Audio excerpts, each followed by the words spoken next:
2024 has been a great year for video games, and even though we've had a year full of ups and downs with drama surrounding the gaming industry, I thought I could give my opinion on the best game so far this year. I'm still kind of new to this, so feel free to leave your comments on what you thought about the video in the comment section, and without further ado, let's begin.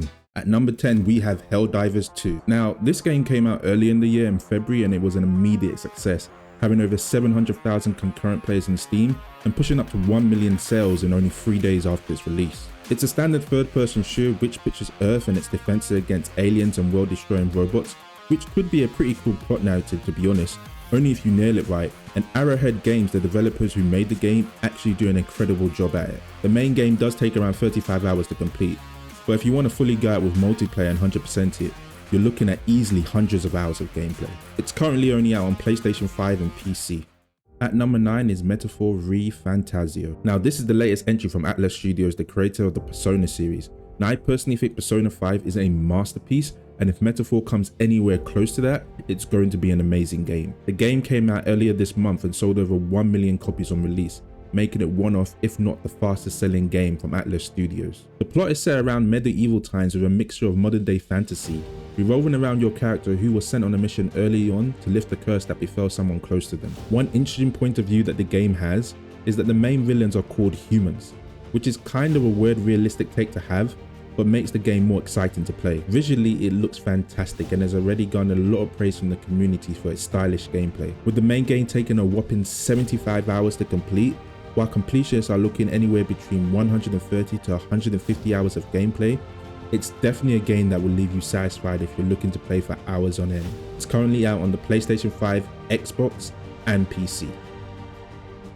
At number 8, we have Astro Bot. Released in September this year, PlayStation Studios came out swinging with this game and they definitely hit a home run, as the game became the fastest selling original platformer IP outside Mario in the last decade and continues to grow in sales each day. It's a single player 3D platformer game that allows players to control a small robot which actually incorporates many of Sony's famous characters such as Kratos, Ratchet & Clank, Nathan Drake, Ellie, and the list goes on and on.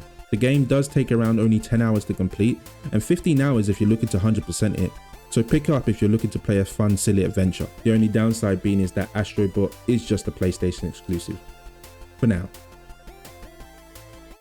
At number 7 is Core Keeper. Made on the Unity engine by Pugstorm Game Studio, this game actually came out in March 2022 for early access, but was later released on August of this year. It's already won awards such as Best Game Debut of the Year and took creator Frederick Plantag by surprise, as he didn't think it would be this successful, especially for an indie game. The game has a Terraria/Minecraft feel to it, but with its own perspective, and plays extremely well for the second game to be released by the studio. The game has a single player as well as a multiplayer co-op, which can have up to 8 players in a game, with the main story, and yes it does have a story, taking up to 28 hours to complete, while 100% in it would take you anywhere between 200 to 300 hours. Core Keeper is a must play for any fan of the genre. Core Keeper is currently out on PlayStation, Xbox, Nintendo Switch, and PC. And at number 6 we have Like a Dragon Infinite Wealth. This is the 9th entry in the Like a Dragon series made by Ryuga Gotoku Studios. The Like a Dragon series is known for its over-the-top narrative which can be serious at one moment and wacky the next, but for the most part it's a solid game with a great voice acting cast that brings the story to life. For the first time, the campaign is taken outside of Japan to its first overseas destination in Hawaii. Players take control of both Ichiban Kazuga and Kazuma Kirei while being introduced to new and returning characters of the franchise. It's a role-playing real-time beat-em-up game, so yeah, if that's your thing, this game is definitely worth a try. The main story will take you 57 hours to beat, and going for 100% will take you between 100 to 190 hours. The game is currently out on PlayStation 5, 4, Xbox One, Xbox Series X, and PC. And at number 5 we have Stellar Blade. Stellar Blade came out in April this year, and let's just say it was received in a noticeable way. A lot of drama surrounded the game, basically due to the character and her design, with many people claiming it to be unrealistic. However, despite all the drama surrounding it, this game has been a commercial success for Shift Up Studios, moving 1 million copies and already being rumoured to be nominated for Game of the Year, while only being a PlayStation exclusive. To be fair, the game is a very solid adventure, where players take control of Eve, the main protagonist, in a third-person hack and slash. Players are sent to Earth to reclaim it from monstrous creatures called Netibas and go to various locations in the wonderful design visual rich world. And for a normal hack and slash RPG, this game does have a lot of lore behind it, most of it related to religion in some way or another, which can be seen not just in the names of the characters, but also in the designs. The main game does take around 20 hours to complete, but if you're looking to do all the side quests as well as unlock all the various endings for the game, you're looking at around 80 hours of gameplay. And like I said before, the game is a PlayStation exclusive, so it's currently only out on PlayStation 5.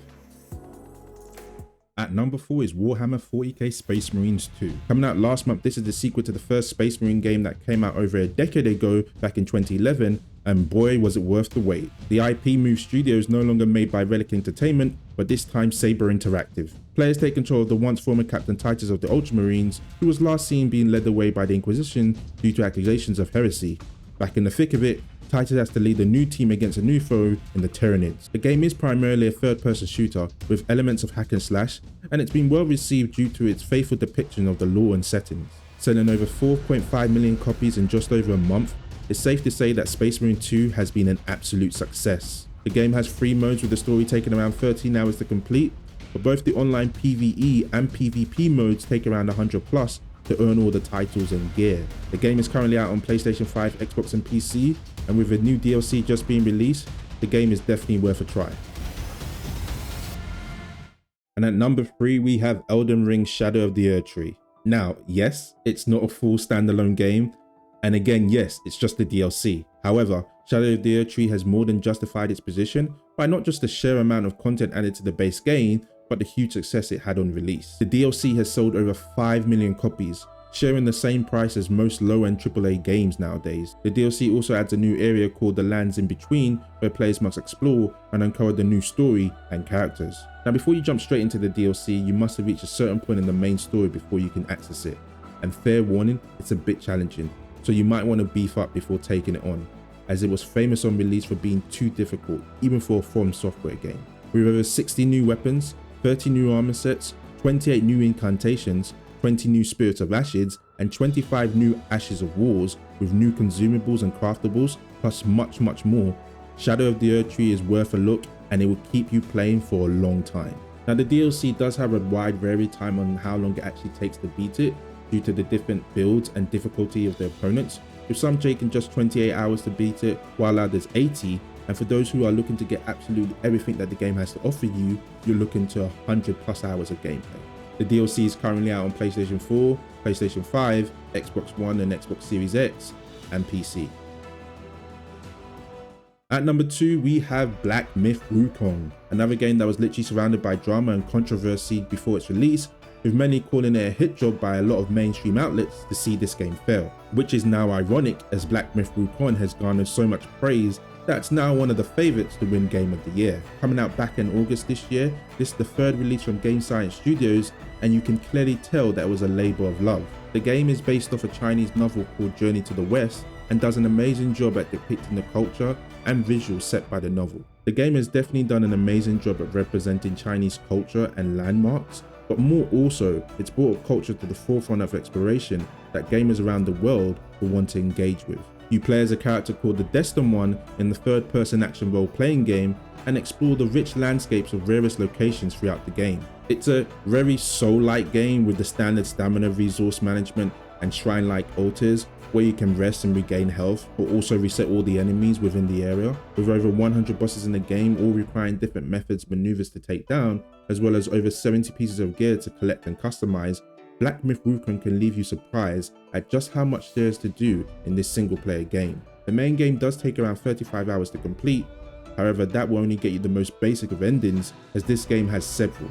To really enjoy this rich lore driven game and experience all that it has to offer you, you're looking at well over 100 hours of gameplay. And oh yeah, did I forget to mention it has a new Game Plus version, meaning you can complete the campaign multiple times. Definitely one game to make sure you try out this year. And finally at number 1, we have Final Fantasy VII Rebirth. You know there's some games that leave you with goosebumps after you play it? Final Fantasy VII Rebirth is one of those games.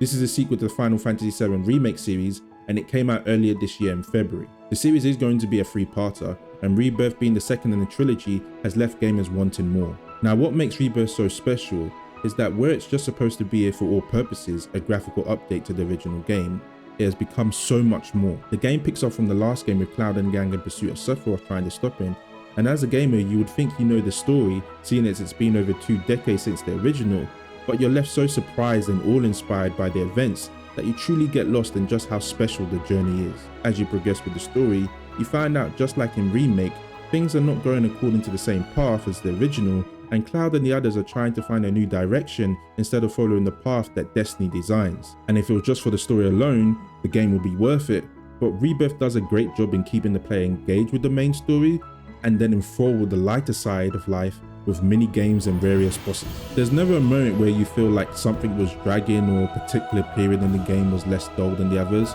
and with over 20 mini games alone and 60 bosses, plus much more in the combat simulation which makes a return from the Remake edition, players are more than engaged throughout the story instead of just arguing who the better waifu is between Tifa and Aerith. With the main game taking 50 hours to beat and completionists looking at around 200 hours of gameplay, Final Fantasy VII Rebirth is a must-play for any gamer in 2024. The game is currently a PlayStation exclusive, with rumours for plans to be released on PC mid-2025. And that is it. Thank you for watching if you're watching up to this point. But what do you think? What was your best game so far 2024? Leave a comment in the comment section and let me know. Till then, stay blessed. Peace.